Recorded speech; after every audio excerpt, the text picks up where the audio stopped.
সম্মানিত অত্র এলাকার আমার মা, চাচি এবং বোনেরা এবং ভাইরা, আসসালামু আলাইকুম ওয়া রাহমাতুল্লাহ।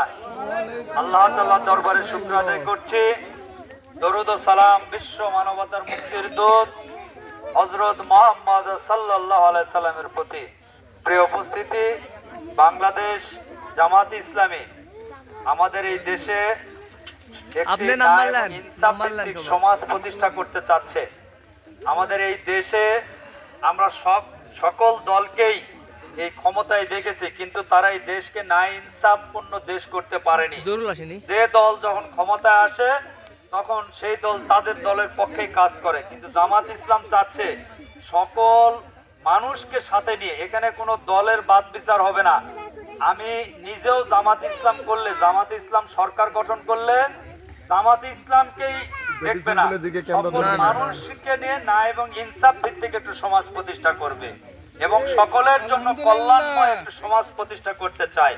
আমাদের এই সমাজে থাকবে না দুর্নীতি, সন্ত্রাস, চাঁদাবাজি, এগুলো থাকবে না। আমাদের দেশের একটা প্রধান সমস্যা হচ্ছে বর্তমানে দুর্নীতি।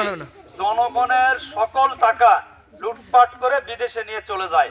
এই যে আমাদের দেশের যে জনগণ আছে, বিদেশে যদি টাকা নিয়ে চলে যায় তাহলে জনগণের আর উন্নতি হচ্ছে না। আমরা আপনাদের কাছে প্রথম যে ওয়াদা করছি সেটা হচ্ছে আমরা 1 টাকা নয়, 1টা পয়সার ইনশাআল্লাহ আমরা কোনো দুর্নীতি করব না।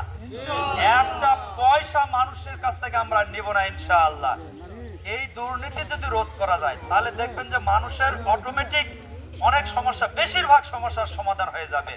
যেরকম ধরেন, বাড়ির যদি পিতার কাছে বা স্বামীর পকেটে যদি টাকা থাকে তাহলে পরে অবশ্যই সন্তান স্ত্রীদের কিন্তু সে কি করবে, দেখভাল করতে পারবে। যদি বাড়ির কর্তার কাছে টাকা না থাকে, সে যদি জুয়া খেলে নেশা করে যদি বাড়ির কর্তা টাকা শেষ করে দেয় তাহলে সেই বাড়ির কর্তা কি ছেলে মেয়েকে দেখতে পারবে? পারবে না। স্ত্রীকে দেখতে পারবে না। ঠিক তেমনি ভাবে নেতা হচ্ছে আমাদের বাড়ির কর্তার মতো, এমপি হচ্ছে বাড়ির কর্তার মতো। সে যদি টাকা লুটপাট করে বিদেশে পাচার করে দেয়, সেই এমপি জনগণের কোনো কিছু করতে পারবে না। জামাত ইসলাম ইতিমধ্যে প্রমাণ করেছে যে তারা কোনো দুর্নীতির সাথে জড়িত নয়, চাঁদাবাজির সাথে জড়িত নয়। ইনশাআল্লাহ আমরা একটি সুন্দর সমাজ উপহার দেব। আমাদের যে সমাজে আমাদের এবারের প্রধান একটা টার্গেট, যেগুলো প্রধান আমাদের এজেন্ডা, তার ভিতরে একটা এজেন্ডা হচ্ছে আমাদের মেয়েদের অধিকার প্রতিষ্ঠা করা। আমাদের বাংলাদেশে কিন্তু এর আগে অনেকেই বলছে মেয়েদের অধিকার প্রতিষ্ঠা করবে, কিন্তু আসলে মেয়েদের অধিকার প্রতিষ্ঠা হয়নি।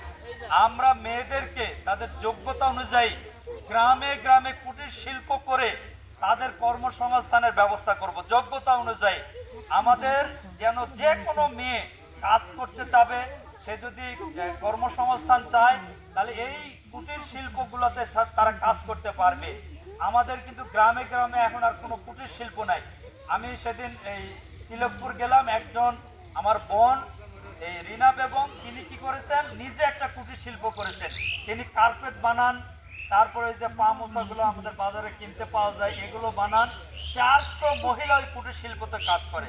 আচ্ছা বলেন, এই প্রত্যেক গ্রামে যদি একটা করে এরকম কুটির শিল্প হয়, আপনারা যদি যে সকল মেয়েরা বোনেরা যদি কাজ করতে চায়, গ্রামে 5-6 হাজার টাকা বেতন পায়, শেষ হইতে আপনারা শেষ করেন, বোনদেরকে আর কষ্ট করতে হবে?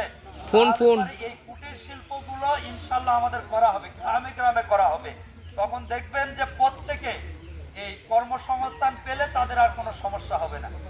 ইনশাআল্লাহ আমরা সেই ব্যবস্থা করবো। আর মেয়েদের অধিকার, সম্মান, শ্রদ্ধা সর্বোচ্চ থাকবে। কেমন থাকবে? আল্লাহ রসুল তিনি পৃথিবীর শ্রেষ্ঠ মানুষ, এরপরেও তিনি একদিন সাহাবীদের নিয়ে বসে আছেন।